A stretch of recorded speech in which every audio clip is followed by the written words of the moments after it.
You're right guys, Shay here, Uneven Bounce. Hope you guys are well. If you're new to the channel and you enjoy the content, please do subscribe, that would be much appreciated. Anyway, today is Thursday 20th of August. We have just had, should I say, the conclusion of the second test between England and Pakistan down in Southampton at the GS Bowl on Monday. So yeah, finished about 3 days ago now. I just wanted to do a quick video on my review and my take on that test match. Obviously a heavily truncated test match. I think only 144 overs bowled in total. Yeah, obviously it was ended up with Pakistan batting first and making 236.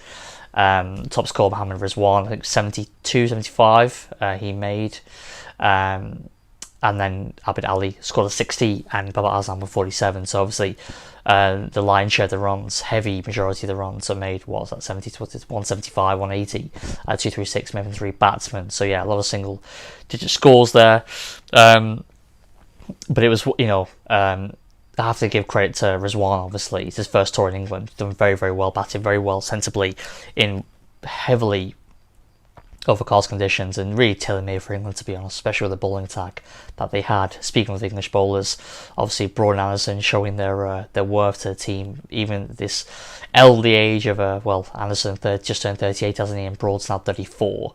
But yeah, Anderson picked up 3, Broad picked up 4. I think it was just quickly, in fact I've got the scores here. I believe it's 356. Yeah, 456 for Broad. They both bowled pretty much exactly the same amount of overs, 27. Broad picked up 4 for 56, and Jimmy picked up 3 for 60. So yeah, it was very, very good from the two of them. And yeah, it was, you know, backed up as well by Chris Wokes and Sam Curran.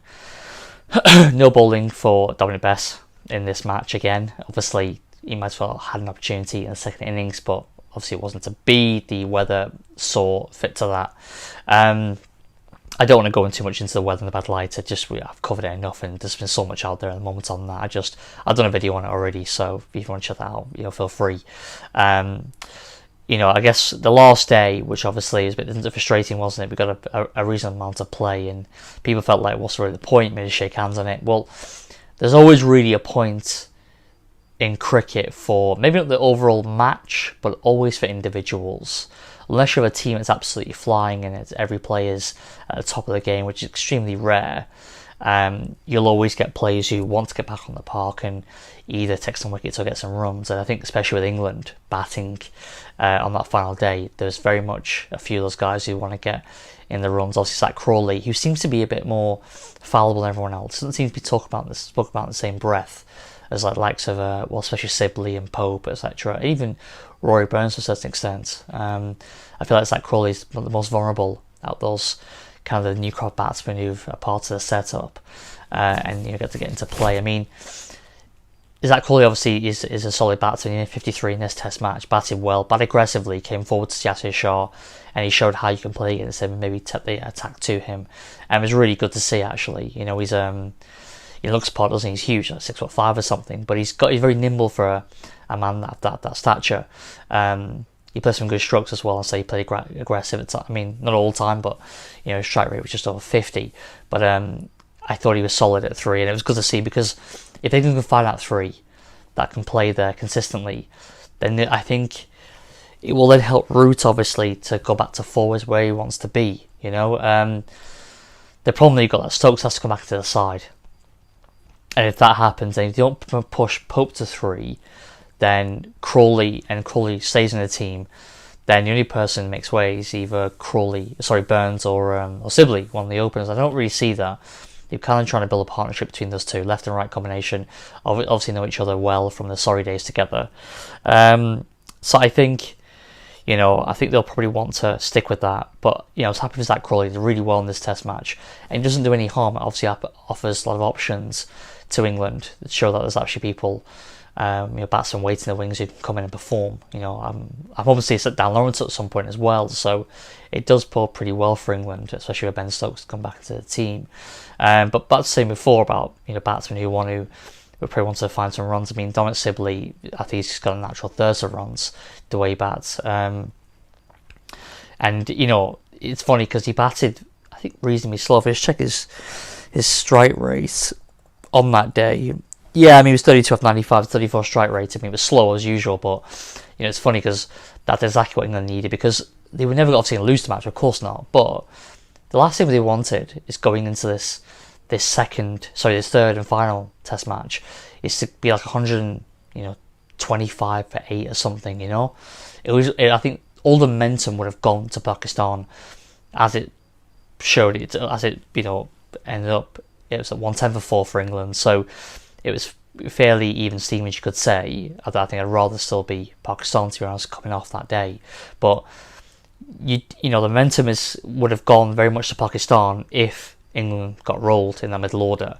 But someone like Dominic Sibley, this is exactly why he's a welcome addition to this setup. I've done a video on this already, because you need a calm head there. Someone's going to go at a slightly slower pace.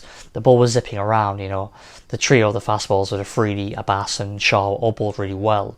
And obviously Asher Shah, he bowled 11 overs as well and took a wicket. He got rid of obviously Ollie Pope with a really good top spinner.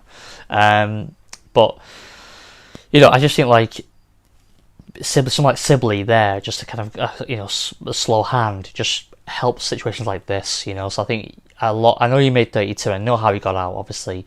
It's a real problem that he needs to work on that, but I just feel like, again, that innings you might look back on that at the end of this test series and say that was a really important knock, potentially, you know, because of the amount of balls he was able to eat up and not let too much momentum go over to Pakistan.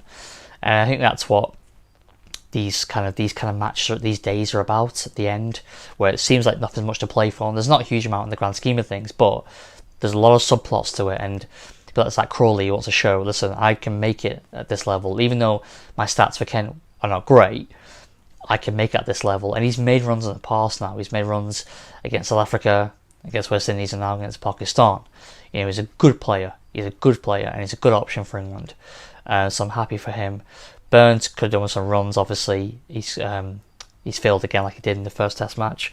I guess I think, you know, he's averaging 31 this summer. I think he could do with a few more runs, to be honest with you.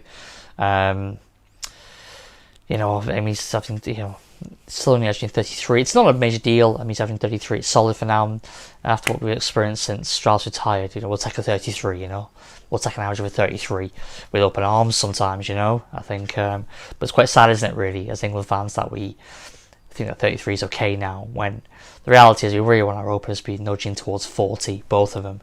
And Sibley is, I think he's averaging almost 38. But, you know, Burns, I think he's better than 33. I think he's better than that. I think he can get towards 40, you know. So I think it's an important test match for him to finish off. Obviously, after what happened in South Africa, where he obviously did his ankle in, then he missed the last 3 test matches and all that. I think he probably wants a slightly better summer here, but, you know, because he's not obviously part of the white ball side, he's nowhere near, he's not even talked about, he's not renowned as a white ball player, so his only representation for his country is going to be in test matches. So it won't be a comfortable kind of wait for him now until the India series if he fails again this test match. So my eyes are on him, especially as a Surrey fan. I want him to do well, and I hope he does.